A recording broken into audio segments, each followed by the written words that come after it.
آج کی شب میں خاص معمول حسنہ ہے، اور اس کا مقصد حصول علم اور حصول برکت ہے۔ دونوں باتیں اس درس سے انشاءاللہ تبارک و تعالی حاصل ہوتی ہیں۔ مولانا روم نے اپنی مثنوی شریف میں جو فارسی زبان کے اشعار کی مثنوی ہے، اس میں مختلف حکایات، قرآن کی آیات، احادیث شریفہ یہ بیان فرمائی ہیں۔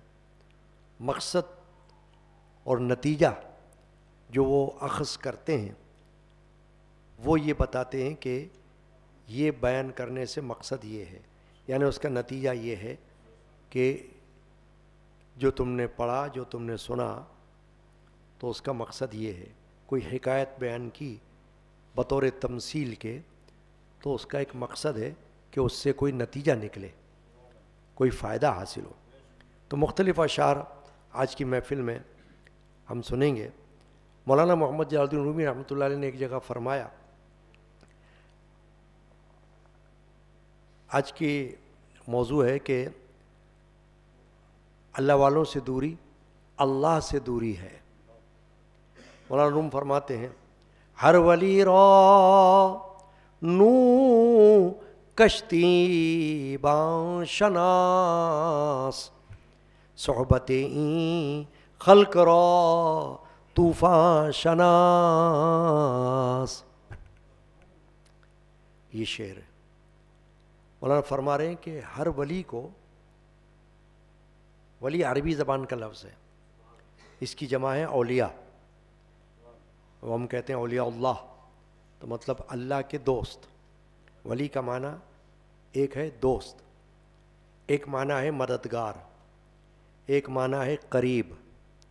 تو جس جگہ جو معنی درست لگتا ہے وہاں ان معنوں کا استعمال کیا جاتا ہے۔ تو عام طور پر جو ولی کا معنی کیا جاتا ہے وہ اللہ کا دوست کیا جاتا ہے، کیونکہ قرآن میں جو بات آئی ہے آیت کے طور پر وہ یہ آئی ہے کہ الا ان اولیاء اللہ لا خوف علیہم ولا هم یحزنون۔ اللہ نے فرمایا کہ سن لو، خبردار، بے شک جو اللہ کے دوست ہیں انہیں نہ کوئی خوف ہے نہ کوئی غم۔ تو قرآن مجید میں اس آیت شریفہ کا ترجمہ یہی ہے، اللہ کے دوست۔ اب جو اللہ کے دوست ہیں وہ جتنے بڑے اکابر صوفیاء کرام، اولیاء اعظام، دنیا میں جہاں جہاں ہم کو ان کے مزارات نظر آتے ہیں انہیں ہم اللہ کا دوست کہتے ہیں۔ جب ہم اولیاء اللہ کا لفظ استعمال کرتے ہیں تو اس سے مراد یہی ہوتی ہے کہ جو بڑے بڑے مشائخ، صوفیاء، اکابر جن کو ہم کہتے ہیں نا، مثال بتا دوں، حضرت سید علی حجویری داتا گنج بخش لاہوری، یہ ولی میں شمار ہوتے ہیں، 1000 سال پہلے گزرے ہیں۔ حضرت خواجہ سید معین الدین چشتی اجمیری، یہ ولی میں شمار ہوتے ہیں، ان کو ولی ہند بھی کہا جاتا ہے، ہند الولی بھی کہا جاتا ہے۔ اور خواجہ نظام الدین اولیاء محبوب الہی، یہ بھی ولی اللہ ہیں۔ بابا فرید الدین گنج شکر، یہ ولی اللہ ہیں۔ یہ میں نے چند نام بیان کیے صرف آپ کو سمجھنے کے لیے کہ کون ہے اولیاء اللہ۔ ایسے افراد یہ عالم بھی ہیں، عارف بھی ہیں، اور شیخ طریقت بھی ہیں، صوفی بھی ہیں، پیر بھی ہیں، مرشد بھی ہیں، اور ولی بھی ہیں۔ کئی ان کی حیثیتیں، کئی جہات ہیں، یہ جن کے میں نے نام لیے۔ اب یہ تو 3-4 نام لیے نا، تو ان کا مطلب کہیں بھی ہرگز یہ نہیں ہوتا کہ بس یہ 3-4، نہیں، ہزاروں ہوں گے، بے شمار ہوں گے۔ اولیاء اللہ کے تو کوئی شمار ہی نہیں ہے۔ بہت سے اولیاء اللہ کو تو ہم ناموں سے جانتے بھی نہیں ہیں، ان کا درجہ اللہ کے پاس کیا ہے ہمیں کیا پتہ۔ یہ تو جن کا ہم نے کتابوں میں نام سنا، جن کے ہم نے واقعات سنے، جن کی ہم نے کرامات سنی، جن کے ہم نے حالات سنے ہم ان کو کہتے ہیں اللہ کا ولی ہے، لیکن جن کے بارے میں ہمیں معلوم ہی نہیں ہے ایسے بھی دنیا میں ہوں گے۔ تو بتانے کا مقصد صرف یہ ہے کہ جب ولی کا لفظ آ جاتا ہے، جیسے مولانا روم کی مثنوی میں یہاں آیا ہر ولی را نوح کشتی باں شناس، یہ فرما رہے ہیں کہ ہر ولی کو نوح علیہ السلام کی طرح کشتی کا نگہبان سمجھو۔ اب یہ مثال کیوں دی مولانا روم نے؟ حضرت نوح پیغمبر گزرے ہیں، اللہ کے نبی رسول گزرے ہیں، اور ایسے نبیوں گزرے ہیں کہ حضرت آدم علیہ السلام کے بعد گزرے ہیں، اور حضرت آدم علیہ السلام کے بعد ہم جو کہتے ہیں نا کہ بنی آدم یعنی آدم کی اولاد، اسی سے لفظ کہتے ہیں آدمی۔ آپ کہتے ہیں نا یہ آدمی کون ہے، تو یہ آدمی کا لفظ کیوں آتا ہے؟ آدم علیہ السلام کے حوالے سے، آدم سے آدمی، ٹھیک ہے؟ تو سب آدمی ہیں، کافر بھی آدمی ہیں وہ بھی انہی کے اولاد میں ہیں، اور مسلمان بھی آدمی ہیں وہ بھی انہی کے اولاد میں۔ فرق آ جاتا ہے آگے ایمان کے حوالے سے۔ اب آدم علیہ السلام کے بعد نوح علیہ السلام آئے، تو نوح علیہ السلام کے زمانے میں جب ان کی قوم نے نافرمانی کی، ان سے دشمنی کی، ان کی گستاخی کی، تو انہوں نے بد دعا کی۔ نبیوں کی بد دعا قرآن میں مذکور ہے، یعنی جس سے معلوم ہوتا ہے کہ دین کے لیے بد دعا کرنا جائز ہے، دین کے لیے، ذات کے لیے نہیں، اسلام کے لیے، دین کے لیے، اللہ کے لیے۔ تو نبیوں نے کی، رسول پاک صلی اللہ علیہ وسلم نے بھی کی ہے، اور پیغمبروں نے کی ہے۔ تو نوح علیہ السلام نے بد دعا کی کہ یا اللہ ان کافروں کو زمین پہ مت چھوڑو، ان کو برباد کر۔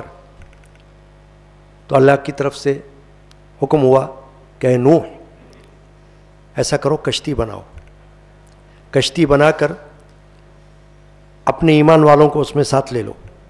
وہ زیادہ نہیں تھے، کہا جاتا ہے کہ نوح علیہ السلام کی عمر تو قرآن میں آئی کہ 950 سال ہوئی ہے، لیکن ایمان والے صرف 80، 950 سال کی عمر میں اہل ایمان صرف 80 جو ان پر ایمان لائے۔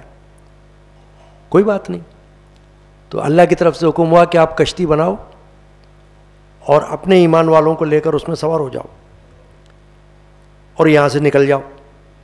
کیوں؟ کہ اللہ کی طرف سے حکم آیا کہ میرا عذاب آنے والا ہے، اور وہ عذاب زمین سے آئے گا۔ مختلف عذاب آئے ہیں قرآن میں جن کا ذکر ہے، کوئی آسمان سے آیا ہے پتھر برسنے کا عذاب، کوئی عذاب ایسا آیا کہ چنگھاڑ جیسے کوئی ایسی خوفناک آواز کہ دل پھٹ جائیں، بندے ہلاک ہو گئے، اور کوئی عذاب زمین سے کہ سیلاب آ گیا، زلزلہ آ گیا، آبادی تہس نہس ہو گئی۔ یہ تو زلزلے کی تو ابھی تک آبادی ہم خود دیکھتے رہتے ہیں۔ چنانچہ سیلاب کے عذاب کو اللہ نے نازل فرمایا، تو نوح علیہ السلام کے ساتھ جو ایمان والے تھے وہ تو بچ گئے۔ کیوں؟ کہ کشتی میں سوار ہو گئے۔ ایک حدیث شریفہ ہے، وہ اہل بیت کے حوالے سے ہے، اس میں رسول پاک صلی اللہ علیہ وسلم نے یہ ارشاد فرمایا ہے کہ میرے اہل بیت کی مثال سفینہ نوح کی ہے۔ نوح علیہ السلام کے کشتی، سفینہ مانے کشتی، جو اس میں سوار ہو گیا وہ نجات پائے گا۔ اب اس کی تشریح کیا ہوئی حدیث کی کہ جو اہل بیت کے ساتھ محبت رکھے گا، عداوت نہیں کرے گا، یعنی ایک طرف صحابہ سے محبت، ایک طرف اہل بیت سے محبت، تو اس کی نجات ہو جائے گی، بخشش مغفرت اللہ کی طرف سے۔ تو نوح علیہ السلام کی یہ جو کشتی کی مثال ہے، یہ مولانا روم نے یہاں پر دی اس شعر میں۔ کیا فرمایا؟ ہر ولی را نوح کشتی باشناس، فرما رہے ہیں کہ ہر ولی کو نوح علیہ السلام کی طرح سمجھو، یعنی ایک مثال دی ہے۔ حالانکہ کوئی ولی نبی کام پایا نہیں ہوتا ہے، لیکن ایک حدیث پاک ہے، العلماء کالانبیاء بنی اسرائیل، فرمایا کہ علماء جو ہیں وہ بنی اسرائیل کے علماء کی طرح ہیں، انبیاء کی طرح ہیں علماء، اور انبیاء کے وارث بھی ہیں۔ العلماء ورثۃ الانبیاء، تو یہ جو انبیاء کے وارث ہونا نائب ہونا کہلاتا ہے. کیوں؟ کام کے حوالے سے. وہ جو فرض منصبی ہوتا ہے نا نبی کا, وہی فرض منصبی ولی کا ہوتا ہے. ولی کبھی بھی نبی کے برخلاف کسی کو تعلیم نہیں دیتا, اور صحیح پیر جو ہوگا وہ بھی نبی کے خلاف کوئی تعلیم نہیں دے گا. کوئی ولی نبی کے خلاف کوئی تعلیم دے, سمجھنے لگا یہ صحیح پیر نہیں ہے. کیوں؟ خلاف شرع تعلیم دے رہا ہے. تو خلاف شرع تعلیم ولی سے نہیں ہو سکتی ہے, خلاف شرع تعلیم پیر کامل سے نہیں ہو سکتی, خلاف شرع تعلیم کامل صوفی سے نہیں ہو سکتی. یہ پہچان ہے, کیونکہ وہ تو نبی کا پیرو ہے, نبی کا نائب ہے. وہ کیسے خلاف تعلیم دے گا؟ ایسا نہیں ہو سکتا. نافرمانی کیسے کرے گا؟ تو مولانا روم نے فرمایا ہر ولی را نوح کشتی باں شناس. ہر ولی کو نوح کی طرح کشتی بان سمجھو. کشتی بان ہوتا ہے نا جس کو ہم کہتے ہیں ملاح, عرف عام میں اس کو ناخدا بھی کہتے ہیں, کشتی چلانے والے کو. جیسے ہوائی جہاز کا چلانے والا ہوتا ہے پائلٹ یا کیپٹن, ایسے ہی جہاز کا بھی چلانے والا ہوتا ہے, اس کو ملاح کہتے ہیں, کشتی کے چلانے والے کو.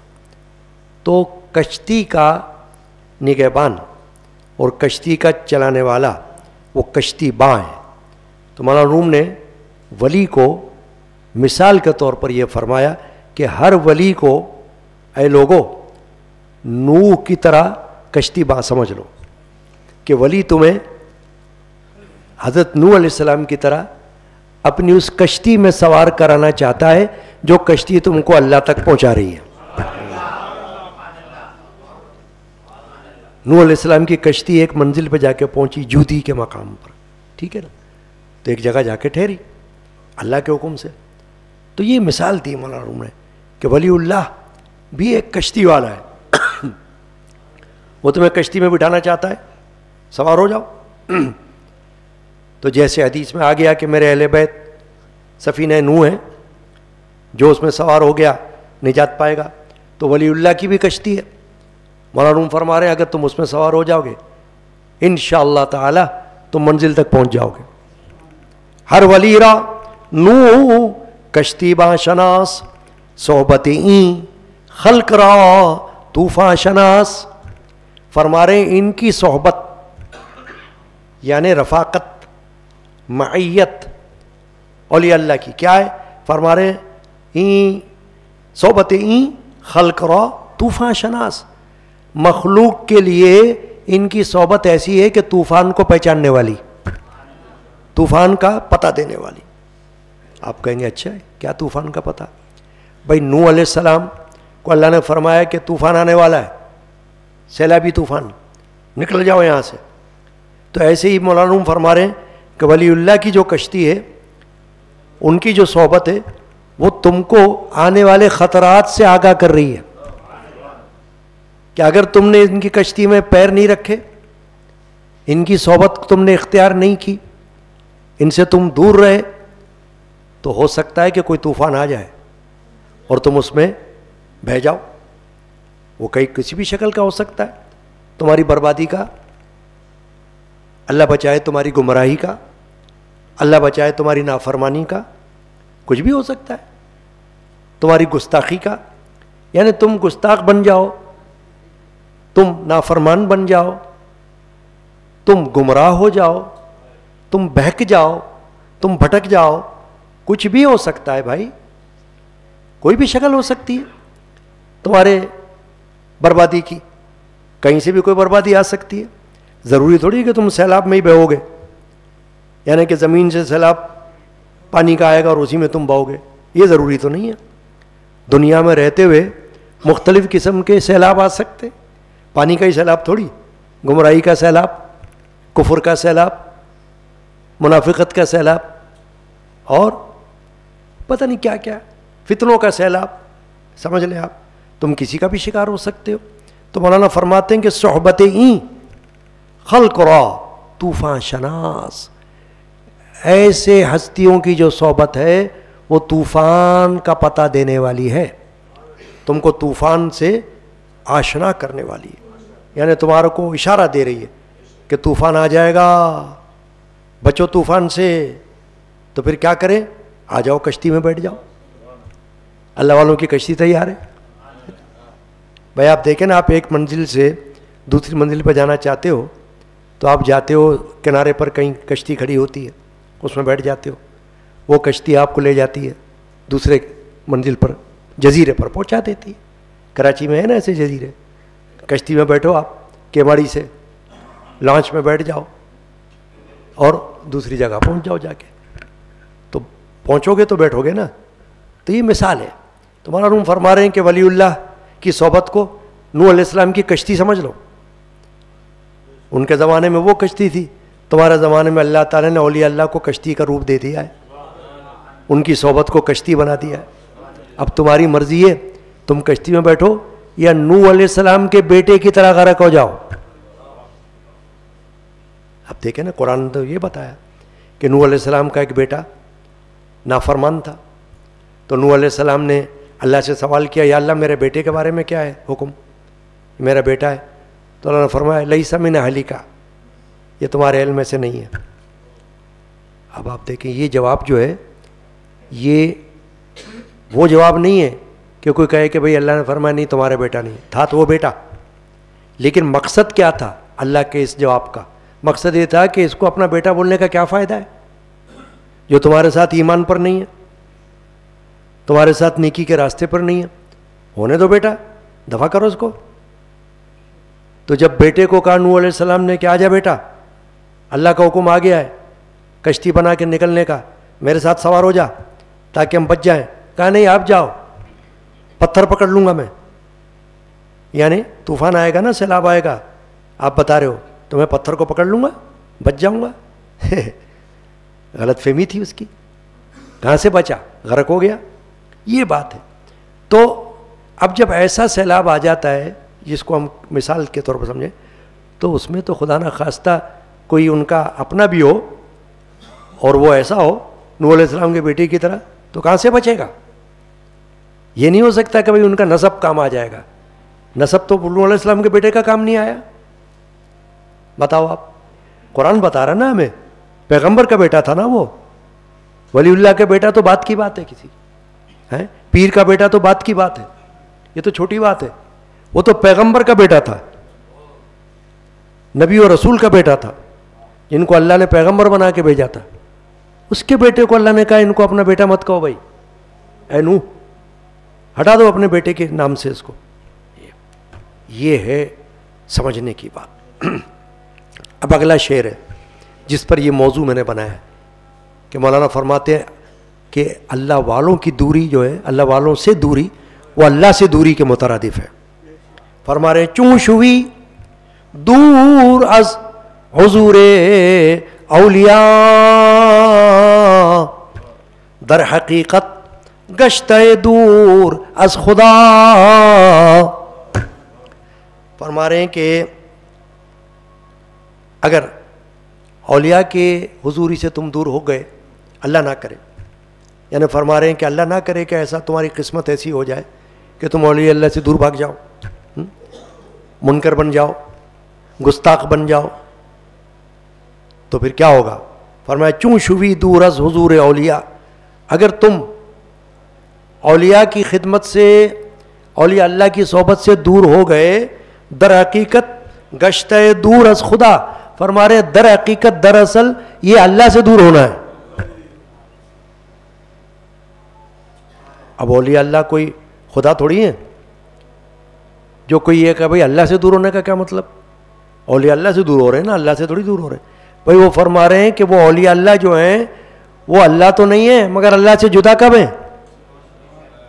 اللہ کے ساتھ جڑے ہوئے ہیں نا، یعنی اس کی یاد میں لگے ہوئے ہیں، اس کے راستے پر چل رہے ہیں، اس کے راستے پر چلا رہے ہیں، اس کے ذکر میں، عشق میں لوگوں کو فنائیت کا درس دے رہے ہیں. تو اللہ سے جدا کب ہوئے؟ وہ خدا نہیں ہے مگر خدا سے جدا کب ہے؟ مردان خدا خدا نہ باشد لیکن ز خدا جدا نہ باشد. شعر ہے کہ مردان خدا خدا نہیں ہے مگر خدا سے جدا تو نہیں ہے. ان کے ساتھ لگنے کا فائدہ ہے, نفع ہے, وہ یہی ہے کہ تم اللہ سے جڑ جاؤ گے, اللہ سے مل جاؤ گے, یعنی اللہ کی طرف لگ جاؤ گے. نبی اور ولی دونوں کا مشن ایک ہی ہے, نبی اور ولی دونوں کا طریقہ ایک ہی ہے, دونوں کے فرائض ایک ہی جیسے. کیا؟ خلق خدا کو اللہ سے ملانا, خلق خدا کو اللہ کا راستہ دکھانا, بس. اور اللہ کے لیے کبھی نبی اپنے منفعت اپنا منفعت یا اپنے نفع کے لیے کسی کو نہیں بلاتا اللہ کے پاس لے جانے کے لیے, نہ ولی بلاتا ہے, وہ تو اللہ کے لیے بلاتا ہے. میرے خاندان کے صوفی بزرگ عارف باللہ شاہ عبد الغنی القادری رحمۃ اللہ علیہ کا ایک کلام ہے, یعنی حمد ہے, اس میں فرماتے آپ, نہ اپنا میں کچھ مدعا چاہتا ہوں, نہ اپنا میں کچھ مدعا چاہتا, جو تو چاہے وہ اے خدا چاہتا, جو تو چاہے وہ اے خدا چاہتا. اب آپ بتاؤ, یہ ثبوت مل رہا ہے نا آپ کو. اب یہ ولی اللہ گزرے ہیں, میرے والد کے سگے نانا ہیں. اب یہ کیا فرما رہے ہیں؟ نہ اپنا میں کچھ مدعا چاہتا ہوں, یعنی میں اپنی کوئی خواہش نہیں چاہتا ہے اللہ, جو تو چاہے وہ اے خدا چاہتا ہوں. تو جو بزرگ, جو ولی اللہ, جو اللہ والا اپنا مدعا نہیں چاہتا, جو اللہ چاہتا ہے وہی چاہتا, وہ دوسرے کو کیسے کچھ اور بتائے گا؟ دوسرے کو بھی تو وہی بتائے گا نا. جب اپنے لیے کچھ اور نہیں چاہ رہا, اللہ ہی کی ذات میں فنا ہونا چاہ رہا ہے, تو دوسرے کو بھی وہی راستہ دکھائے گا. یہ پہچان ہے, یہ ان کی شناخت ہے. مولانا فرماتے ہیں, ہی کے اسرافیل وقت اند اولیاء مردرا زیشا حیات استو نما. فرما رہے ہیں یہ جو اولیاء اللہ ہے نا جن کا ذکر میں کر رہا ہوں, مولانا روم فرما رہے ہیں, یعنی جو چل رہا ہے ذکر اشعار میں, کہہ رہے ہیں یہ اولیاء اللہ اپنے زمانے کی اسرافیل ہیں. آئے ہائے, ہی کے اسرافیل وقت اند اولیاء. آپ کہیں گے یہ کیا مطلب ہوا؟ مطلب یہ ہوا کہ دیکھو بھائی 4 فرشتے ہیں, جبرائیل, میکائیل, اسرافیل, عزرائیل, 4 مشہور فرشتے ہیں نا. حالانکہ فرشتے تو بے شمار ہیں, کس کو گنتی معلوم ہے فرشتوں کی؟ مجھے بھی نہیں معلوم, آپ کو بھی نہیں معلوم ہے نا. فرشتے تو بے شمار ہیں, نوری مخلوق جن کو اللہ نے اپنے نور سے پیدا کیا ہے, اور اسلام کے بنیادی عقائد میں سے ان پر ایمان رکھنا ہے. اگر آپ کو فرشتوں کو نہیں مانتا کافر ہو جائیں گے آپ, ہے نا. کوئی بندہ اٹھ کے کہہ دے فرشتے, کون سے فرشتے بھائی, کہاں ہے فرشتہ, ہے کدھر ہے, نظر نہیں آ رہا, نہیں مان رہا, کافر ہو جائے گا.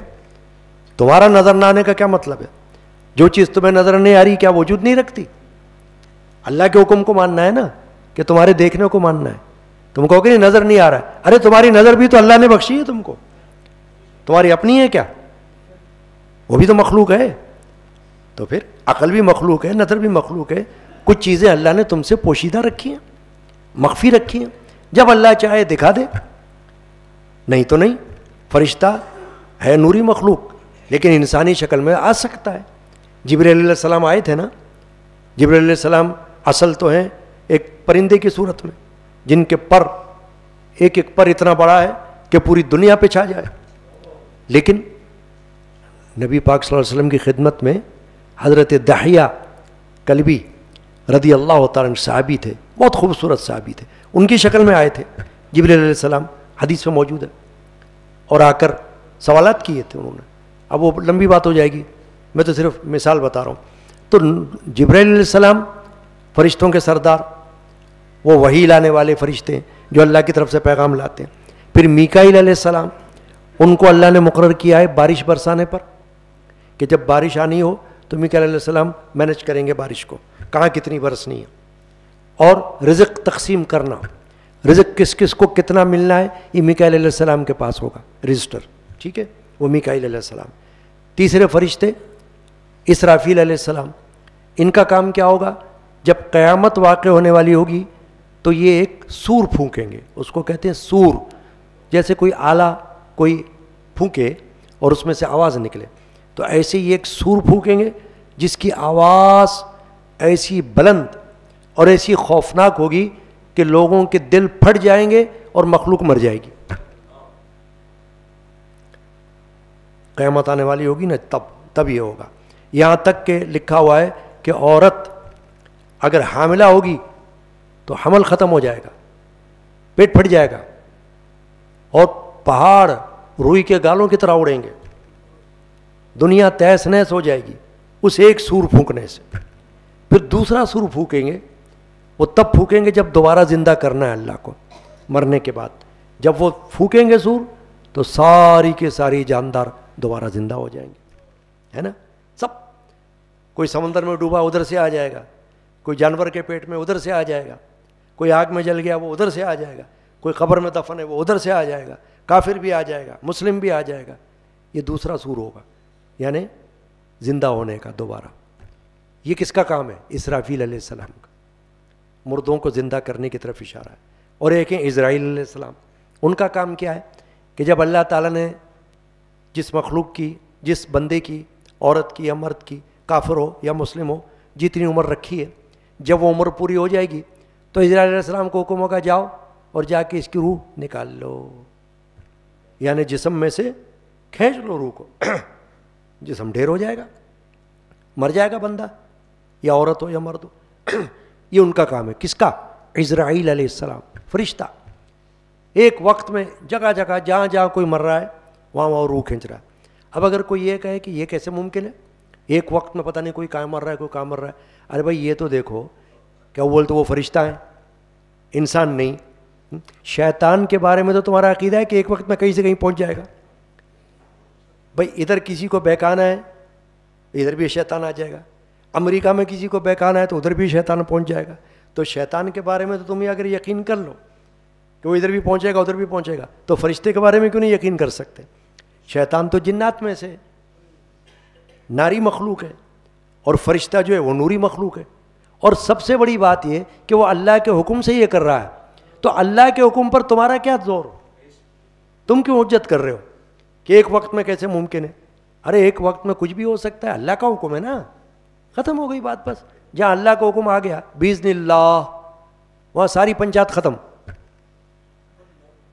پڑھا لکھا ہو کوئی یا ان پڑھ ہو, اس کی کوئی حجت وہاں نہیں چلتی. کوئی بولے میں اتنا پڑھا لکھا ہوں میں تو نہیں مانتا, تو جب نہیں مانو باہر میں جا, ٹھیک ہے نا. یہ بات ہے. تو کیا فرما رہے ہیں مولانا رحمۃ اللہ علیہ؟ ہی کے اسرافیل وقت اند اولیاء, فرما رہے ہیں یہ جو ہے نا اولیاء اللہ, یہ اپنے وقت کے اسرافیل سمجھو ان کو. کیا کہ جیسے اسرافیل علیہ السلام سور پھونکیں گے دوسرا والا تو مردے زندہ ہو جائیں گے نا. فرمایا یہ جو اولیاء اللہ ہے نا یہ مردہ روحوں کو زندہ کرنے والے ہیں. اسرافیل تو مردہ جسموں کو زندہ کریں گے, جو اجسام دنیا میں مر چکے سور پھونکیں گے تو وہ دوبارہ زندہ ہو جائیں گے.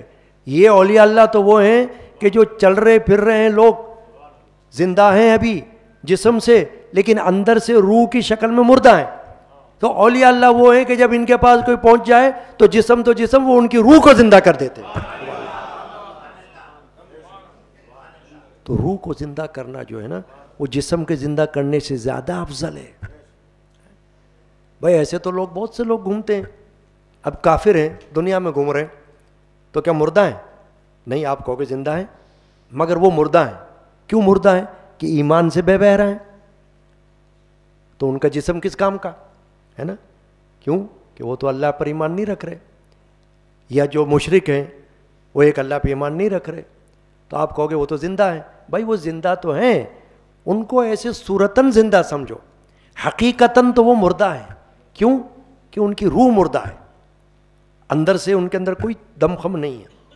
اولیاء اللہ وہ ہیں کہ مولانا روم فرماتے ہیں کہ یہ مردہ روحوں کو زندہ کرنے والی ہستیاں ہیں. ہی کے اسرافیل وقت انت اولیاء مردہ رازی شاہ حیات استونما. فرما رہے یہ وہ ہیں کہ ان کے توسل سے, ان کے توسط سے, توسط ان کے ذریعے, توسل ان کے وسیلے سے, ان کے ذریعے فرما رہے ہیں حیات ملتی ہے. حیات تستو نما, ترقی ملتی ہے. یعنی اگر کوئی روحانی طور پر ترقی نہیں رکھتا تو ان کی صحبت میں جاتا رہے, بیٹھتا رہے, سیکھتا رہے, سنتا رہے, سمجھتا رہے, تو جس طرح جسم بڑھتا ہے نا درجہ بدرجہ, آج کوئی بچہ ہوتا ہے 1 سال بعد کچھ بڑا ہوتا ہے, 2 سال بعد اور بڑا ہوتا ہے, 3 سال بعد اور بڑا ہوتا ہے, تو مولانا فرما رہے ہیں مردہ راز ایشاں حیات است و نما, ان کے نزدیک جو ہو گیا تو وہ ایسا ہے کہ جیسے مردہ روح اس کی زندہ ہو گئی اور یوں سمجھ لو کہ ترقی کر گئی, روحانی طور پر اس کی ارتقاء ترقی ہو گئی اس کی. شرط ہے, شرط یہی ہے کہ ان کے پاس جایا کرے, بیٹھا کرے. یہ نہیں کہ اپنے گھر میں بیٹھے اور کہے حضرت میرا دل تو آپ کے ساتھ لگا ہوا ہے. ارے تمہارا دل تو لگا ہوا ہے, تعلیم کہاں سے ملے گی تمہیں؟ ہاں بتاؤ. ایسے نہیں, بہانہ بناتے نا بعض لوگ, حضرت آپ یہ مت سمجھنا کہ میں آپ سے دور ہوں, میرا دل ہے نا آپ کے ساتھ لگا ہوا ہے. بھائی دل لگا ہوا ہے, تم یہاں رہتے ہوئے آتے نہیں ہو, تمہارے دل کو کیا کریں ہم؟ رکھو دل اپنے پاس اپنے سینے کے اندر. لیکن تمہارے کو جو تعلیم ملے گی وہ تمہارے کو صحبت میں بیٹھ کر ملے گی, محفل میں آ کر ملے گی. محفل تمہیں نصیب نہیں, مجلس تمہیں نصیب نہیں, صحبت تمہیں نصیب نہیں, رفاقت تمہیں نصیب نہیں, علم تمہیں نصیب نہیں, تو تم اپنے گھر میں بیٹھ کر بول رہے ہو میرا دل آپ کے ساتھ لگا ہوا ہے, آپ سمجھنا میں دور نہیں ہوں. تو دور تو ہو تم. اس لیے کہ یہ نزدیکی جس کی طرف مولانا روم تم کو اشارہ کر رہے ہیں, یہ وہ نزدیکی ہے کہ جس سے کچھ حاصل وصول ہو. تو گھر میں بیٹھ کر خالی خالی باتیں بنانا یہ بیکار کی بات ہے, ان کو چھوڑ دو. چنانچہ اب یہ میں نے جو 2-3 اشعار کر لیے, بس اس کو آج کی محفل میں اتنا رکھتے ہیں کیونکہ وقت مختصر ہوتا ہے. کہنے کو تو یہ 2-3 اشعار میں نے پڑھے, لیکن ان 2-3 اشعار میں جو باتیں ہوئی نا, اگر سمجھنے والا سمجھ لے تو بہت بڑی ہے. میرا عقیدہ اور میرا ماننا یہ ہے کہ سمجھنے والے کے لیے جیسے محاورہ ہے نا, عقل مند را اشارہ کافی است, فارسی کا مقولہ ہے نہیں ہے, آپ سنتے رہتے ہو نا عقل مند کو اشارہ کافی ہے. تو بھائی عقل مند کو تو اشارہ ہی کافی ہے, اور بے عقل کے لیے آپ پوری رات بیٹھ کے پڑھتے رہو, صبح اٹھ کے بولے گا میرے سمجھ میں نہیں آیا, تو اب کیا کریں گے؟ اب صاحب کے سمجھ میں نہیں آیا تو ہم کیا کریں بھائی, ہے نا. کوئی کیا اس کو پکا کر ہانڈی میں وہ تمہارے منہ میں ڈالیں کیا؟ پھر سمجھ جاؤ سمجھنا ہے تو. چنانچہ 2-3 اشعار میں بھی جتنی باتیں ہو چکی ہیں تشریح میں, اس کی تشریح میں اور اس کی تصریح میں جو باتیں ہو چکی ہیں, اگر اس کو بندہ سمجھ لے تو کافی ہے نا. اللہ تعالیٰ ہم کو اس کو سمجھنے کی اور پھر اس پر عمل کی توفیق عطا فرمائے. آمین اللہم ربنا آمین. ہے روح افزا سلام رومی, ہے روح افزا سلام رومی, حیات ابدی حیات بفضل حق علم قادری ہے, بفضل حق علم قادری ہے, حیات رو پیا میرو می حیات ابدی ہے روح افزا حیات ابدی. اللہم یا رب العالمین. یہ شعبان المعظم کی 17ویں شریف تھی. ماہ رمضان میں مولانا روم کا درس 17ویں تاریخ میں نہیں ہوتا, کیونکہ رمضان شریف میں جو 17ویں شریف کی محفل ہوتی ہے وہ شہدائے بدر اور اصحاب بدر کی یاد میں ہوتی ہے, کیونکہ سالانہ فاتحہ ہوتی ہے ان کی.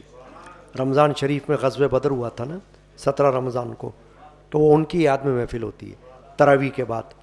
تو تراویح میں آپ یاد رکھ لینا کہ یہاں جماعت ہوتی ہے, اس میں قرآن مجید سنایا جاتا ہے, 27ویں شب میں ختم قرآن ہوتا ہے, اور بڑی بڑی محافل آتی ہیں, وہ سب تراویح کے بعد ہوتی ہیں.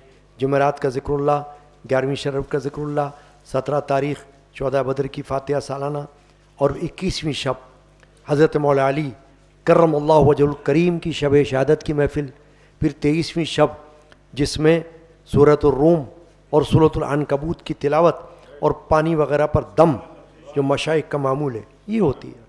تو اللہ تعالیٰ سے دعا ہے کہ ماہ رمضان میں بھی ہم کو محفل میں یا تراویح میں بھی حاضری کی توفیق عطا کرے. آمین.